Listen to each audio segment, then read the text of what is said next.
নবীদের মধ্যে সবচাইতে জবরদস্ত পয়গম্বর ছিলেন মুসা আলাইহিস সালাম। বড় মেজাজওয়ালা নবী, রেখে যেতেন খুব বেশি।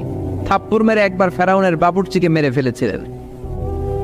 অনেক শক্তি আল্লাহ তাআলা তাকে গায়ে দিয়েছিল। তিনি একবার আল্লাহকে আবদার করে বসলেন, রব্বি আরিনি আনজুর ইলাইক। আল্লাহ, আপনি বলেছেন আপনারা দেখা যায় না, কিন্তু আমি দেখতে চাই। আমি কি করতে চাই? জোরে বলেন। আল্লাহ বললেন, লান তারানি, never you can see me, never you can see me. তুমি আমাকে দেখতে পাবে না, কারণ আমাকে দেখা যায় না। সাইয়েদনা মুসা বললেন, আমি দেখতে চাই। আল্লাহ বললেন, দেখা যায় না। মুসা বলে, দেখতে চাই। আল্লাহ বললেন, দেখা যায় না। মুসা আলাইহিস সালাম বললেন, কথা বলেন না কেন? আল্লাহ বললেন, মুসা বললেন, আল্লাহ বললেন। মুসা বলে দেখতে চাই, আল্লাহ বলে দেখা যায় না। কিন্তু সাইয়েদনা মুসা আলাইহিস সালাম ছেড়ে দেবার পাত্র নয়, হেরে যাবার পাত্র নয়, পিছু হটার পাত্র নয়। মনে যেটা উঠেছে আদায় করার পাত্র হলো মুসা, ঠিক কি না? উনি বললেন, রব্বি আরিনি আনজুর ইলাইক। আল্লাহ, আপনি আমারে দেখা দেন, আমি দেখতে চাই। আল্লাহ বললেন, লান তারানি, never you can see me. ওরে মুসা, এই বায়না ধরো না, আমারে তো দেখা যায় না। এই পৃথিবীর চামড়ার চক্ষু দিয়ে আমাকে দেখা যাবে না। মুসা বললেন, আমি দেখেই ছাড়বো। আল্লাহও বুঝাতে পারেন না, মুসাও ছাড়েন না। অবশেষে নবীর আবদার রব্বুল আলামিন শুনতে রাজি হলেন। আল্লাহ বললেন, মুসা, আগামীকাল অমুক সময়ে গোসল করে ওযু করে তুর পাহাড়ে চলে আসবা। তুমি যখন দেখতেই চাও, আগামীকাল তুর পাহাড়ে চলে এসো। সাইয়েদনা মুসা আলাইহিস সালাম তুর পাহাড়ে চলে এসেছেন, কারণ ওনার ফিলিংস আমাদের ফিলিংস একরকম নয়। আমরা কি আল্লাহর কথা শুনি? জোরে বলেন। কিন্তু ওয়া কাল্লামাল্লাহু মুসা তাকলিমা, উনি আল্লাহর কথা শুনতেন।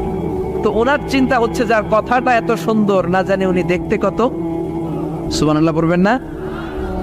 আল্লাহ বললেন, মুসা, আগামীকাল আসো, তুর পাহাড়ে আসো। সাইয়েদনা মুসা আলাইহিস সালাম তুর পাহাড়ের উপর চলে গেলেন। আল্লাহ বললেন, মুসা, এটা যেন তেন কোনো খেলা না। আবার তোমারে জিজ্ঞেস করতে চাই, আসলেই তুমি দেখতে চাও কিনা? মুসা আলাইহিস সালামের এক কথা এক দাবি, দেখতে চাই। এক কথা এক দাবি, সেটা কি? আমি দেখতে চাই খোদা, আমি দেখতে চাই আপনাকে।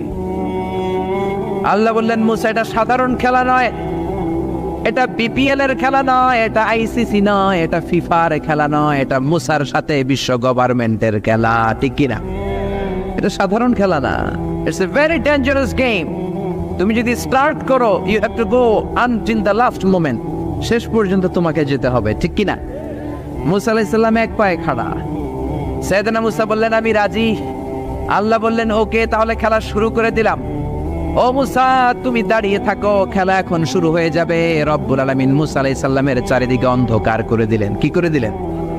চারিদিকে 4 ফারসাক এলাকা, 1 ফারসাকে 12 মাইল, 4 ফারসাকে অনেক লম্বা একটা জায়গা, 3 × 36 কিলোমিটার জায়গা আল্লাহ অন্ধকার করে দিলেন। খুটখুটে অন্ধকার, এত অন্ধকার সাইয়েদনা মুসা আলাইহিস সালাম নিজের হাতটাও নিজে দেখে না।